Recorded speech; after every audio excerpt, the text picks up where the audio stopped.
আসসালামু আলাইকুম ওয়া রাহমাতুল্লাহি ওয়া বারাকাতুহু। মজিবুর কনস্ট্রাকশন বিডির পক্ষ থেকে আপনাদের সবাইকে আন্তরিক শুভেচ্ছা অভিনন্দন। গতকালকে সিঁড়ি ঢালাই হয়েছে এবং আজকে সিঁড়িতে পানি দেওয়া হয়েছে এবং সিঁড়ির উপরের যে শর্ট কলম ওইটা ঢালাই হচ্ছে এবং ছাদের শাটারিংয়ের কাজ চলমান। আমাদের কাজগুলো যদি ভালো লাগে অবশ্যই লাইক করবেন এবং কমেন্ট করবেন।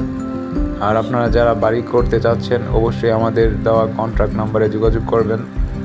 আমাদের কন্ট্যাক্ট নাম্বার পাবেন চ্যানেলের অ্যাবাউটে এবং ভিডিওর ডিসক্রিপশনে। আসসালামু আলাইকুম, আল্লাহ হাফেজ। সবাই সুস্থ থাকবেন, ভালো থাকবেন এবং নিজের খেয়াল রাখবেন। আর দৈনিকের ভিডিও দেখতে মজিবুর কনস্ট্রাকশন ভিডি ইউটিউব চ্যানেল সাবস্ক্রাইব করবেন। আসসালামু আলাইকুম।